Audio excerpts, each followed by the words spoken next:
Hey out there, guess where I'm at? The Brown House, can you tell? I want to take you on the inside and show you what demo has been done so far. It's day number 3. It's Wednesday. I'm considering this day number 3 because even though we closed on Friday, really couldn't do anything over the weekend. We closed Friday night, so it's day number 3. I'm excited to show you what's going on inside the demo. But before I do, I want to show you this outside section. It's like a nice little, I don't know, courtyard or whatever. And you can come out here, have a little, I told Diane that it's like a little bistro out here. Let me show you what I'm talking about. So this is a little like private, like little courtyard. And that's gonna be the master bedroom back there. So it looks messy now because we got some stuff out here. But somebody's gonna be able to put a nice little table here, have some tea and coffee in the morning. Maybe open that up so it goes to the rest of the backyard. All right, enough of this. Let me show you the inside. All right, so we're heading in the front door. Let me show you what's been done. If you didn't see the video with the interior tour of the Brown House when I first got it, then I don't know if you're going to be able to appreciate this. So you might want to stop right now and look at that other video. So listen, the floors, they all sunk down like 6 feet. There was lots of termite damage as well as rot. And we had to do something with the floors. So what has Tommy from Get It Done Construction done in just the past couple of days? Well, let's see. So look, there's still a little couch over there. Let's see what else is going on. But wait! The floor is gone! What happened? I'm trying to be dramatic because like on those DIY shows, we see when someone takes down a piece of drywall and they say, "Oh no! Termite damage!" Or best case scenario is they find like an original Declaration of Independence back there. So I'd like to get dramatic with this. So look, this floor was all sunken down. If you remember, they had the stove over there by the garbage can. It was propped up 6 inches because it was all sinking. Oh, this floor is good. Matter of fact, I don't know what we're going to do with this floor. I'm going to have to talk with my contractor extraordinaire about what to do with this. Save it or go over it. Probably wind up going over it. Anyway, Tommy and his guys came in and knocked this all out in a matter of like a day or two. Let me show you that other room. This is the gas pipe. This is that other room that had the tile in it, and it's all gone. So yes, a couple of the sill plates have to be replaced, and obviously new joists. Tommy already gave me another idea of possibly pouring a slab in here, but I gotta tell you, I think he's leaning towards just new joists. You see those hangers over there? That wood's all solid. There's no termite damage over there.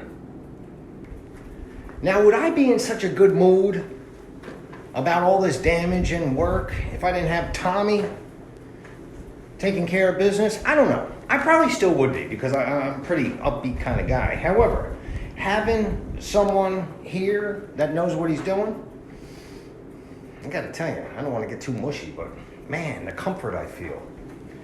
So in a matter of just a couple days, we had the cabinet guy over. Somebody's gonna build the cabinets for this house. We had the plumber over to take a look at the water heater, and some new ventilation has to occur. I don't know if the electrician came over. The demo guys were here. I think the framer came over and took a look at the place. I mean, 3 days. Holy! Tommy's business name is Get It Done. And I am singing his praise. So when this project is done, the kitchen is going to go over there. And I'm going to take a video of the beautiful kitchen from dirt to beautiful. Let me tell you a couple things we're going to do. Took down these closets right here. There's closets on each side. Obviously, we can't take down that chimney. However, now I haven't done this with Tom yet, but I'm thinking about going back to him and saying, "Hey, listen, how big of a deal would it really be to take down that chimney and re-vent the HVAC at another portion of the house? I mean, could we do something like that? Because if so, this place could be opened up and would be even nicer." However, I'm not stuck on that idea. So before, the stove was over here. We're going to wind up moving that gas pipe a little bit. And then they had countertops, and then the refrigerator before the house started sinking was over here. Well, now we're going to build a wall from here over to the chimney. We're going to add the fridge over there. I like to get counter depth refrigerators because they come out about 5 or 6 inches less than a standard refrigerator. And I don't like refrigerators sticking out from the cabinets. I just think it looks a lot better this way. So we're going to continue that wall over to the chimney. That's going to give us more space for cabinets. We're going to move the stove on that side. The refrigerator is going to go somewhere. And we're going to have that nice triangle that all these interior decorators say that you have to have in a house. Now this house, like other houses that I've got, are not for the faint of heart. And I'm not patting myself so hard on the back about being the one that buys these and then turns them into something. But I am saying that when you go out with a realtor or you're listening to these DIY shows where something sounds like it's such an obstacle that you can't get over it, I want you to think about the floors in a brown house. And we're going to be able to overcome this. And this house is going to be beautiful in the end. When I came over, some of the shades were up. And it was the first thing I did was I pulled those shades down. My experience with neighbors hasn't always been that favorable in houses like this. Well, one house on Clark Ave, it sat vacant for like 6-7 years. And then when I got in there and I had pulled the proper permits, the town called me up and said that one of the neighbors complained that I was doing work without a permit.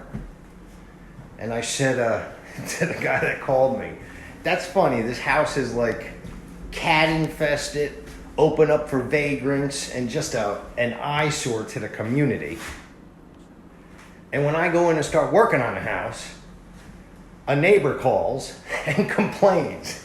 I don't know what people's motives are, why they do something like that. So when I get a house, I usually, especially if I see people outside, I go over, I introduce myself, I say hello, I assure them that this house is going to be beautiful in the end, the neighborhood's going to be improved and everything else. But you know, you have some neighbors that just aren't happy no matter what. And if you remember, it's one of the reasons why I got rid of the Loretta house. Now, I wish I had Tommy when I had that Loretta house because I wouldn't have gotten rid of it, Tom. But I'm not crying over spilled milk. However, I went over there one time and I was looking at the roof with my roofer, and the neighbor came out from the back, and she never even met me before. And the first thing she said to me was, "Hey, you better get a permit for that house." And I'm thinking to myself, if that's the start of this relationship, it's probably not going to go too well. It wasn't the only factor that made me sell that house quickly, but it definitely contributed. Anyway, this is day number 3 in the brown house. The next time I show you guys this house, we're going to have at least the joist down and possibly the subfloor. I'm so excited, I can't even tell you.